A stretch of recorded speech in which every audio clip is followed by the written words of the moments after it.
नमस्कार। कभी सोचा है कि ऐसा कैसे होता है कि एक कहानी सुनकर तो हम हंस पड़ते हैं और वहीं दूसरी कहानी सुनकर मानो दिल दहल जाता है। आज हम कहानियों के इसी कमाल के जादू को थोड़ा समझने वाले हैं कि आखिर कैसे सिर्फ शब्द हमारी फीलिंग्स को पूरी तरह से कंट्रोल कर लेते हैं। तो सवाल यह है कि कहानीकार आखिर ऐसा करते कैसे हैं? वो कौन से सीक्रेट टूल्स हैं जिनसे वो हमारी भावनाओं की डोर अपने हाथों में रखते हैं? चलिए आज इस राज से पर्दा उठाते हैं। चलिए शुरुआत करते हैं एक बच्चों की मजेदार कविता से। यहाँ एक ऐसा खतरा दिखाया गया है जो खतरे जैसा सच कहूं तो लगता ही नहीं, बल्कि एक मजाक जैसा महसूस होता है। कहानी का सेटअप बहुत ही सिंपल और रिलेटेबल है। दो दोस्त हैं, उनको बुखार हो गया है। अब ये एक ऐसी सिचुएशन है जिससे हम सब कभी ना कभी गुजरे हैं, तो इससे कनेक्ट करना बहुत आसान हो जाता है। और बस इस एक लाइन से ही पूरी कहानी का टोन सेट हो जाता है।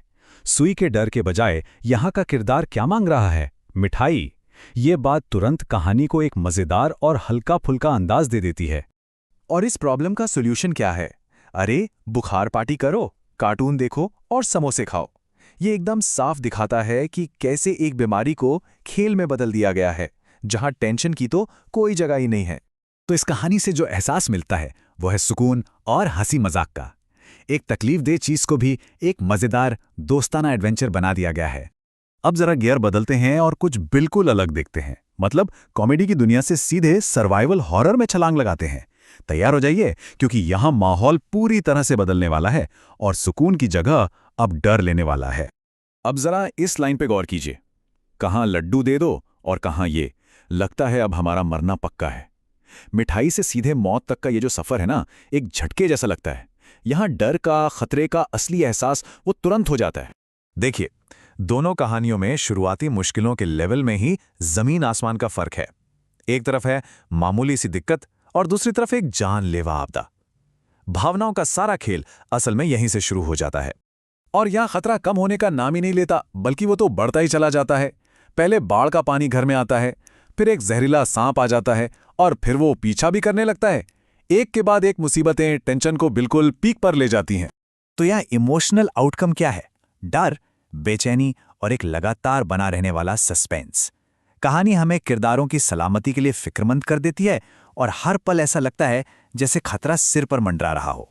तो अब जब हमने इन दो बिल्कुल अलग दुनियाओं को देख लिया है, तो चलिए अब इन्हें एक साथ रखकर समझते हैं कि वो कौन सी टेक्निक्स हैं जो इन अलग अलग इमोशंस को जन्म देती हैं। ये टेबल सब कुछ एकदम क्रिस्टल क्लियर कर देती है। एक कहानी में खतरा एक मजाकिया सा बुखार है, जहां दांव पर क्या लगा है? बस थोड़ी सी मस्ती। दूसरी में खतरा एक जानलेवा सांप है और दांव पर सीधी सादी जिंदगी लगी है। और जाहिर है दोनों के समाधान भी उतने ही अलग हैं। तो सबसे जरूरी बात निकल कर आती है दांव, या जिसे हम कहते हैं स्टेक्स। मतलब कहानी में क्या जीता या हारा जा सकता है। जब दांव पर सिर्फ लड्डू होते हैं तो हम हंसते हैं, लेकिन जब दांव पर जिंदगी हो तो हमारी सांसें थम जाती हैं। बस यही है दांव का पूरा खेल। तो सवाल यह है कि लेखक हमारी भावनाओं को इस तरह कंट्रोल करने के लिए आखिर कौन से औजार, कौन से टूल्स इस्तेमाल करते हैं? चलिए देखते हैं।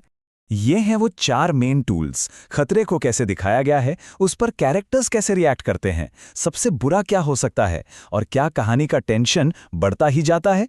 इन्हीं सवालों के जवाब तय करते हैं कि हम कहानी देखते हुए कैसा महसूस करेंगे। और ये समझना बहुत जरूरी है कि ये नियम सिर्फ इन 2 कहानियों पर ही लागू नहीं होते। यही सिद्धांत हर उस कहानी का बेस है जिसे हम देखते हैं या पढ़ते हैं, चाहे वो कोई ब्लॉकबस्टर फिल्म हो या कोई फेमस नॉवल। तो अगली बार जब कोई फिल्म देखें या किताब पढ़ें, तो जरा इन औजारों को पहचानने की कोशिश कीजिएगा। ध्यान दीजिएगा कि कहानीकार कैसे दांव लगा रहा है, खतरे को कैसे दिखा रहा है और आपको कैसा महसूस कराने की कोशिश कर रहा है। यकीन मानिए, कहानी देखने का पूरा नजरिया ही बदल जाएगा।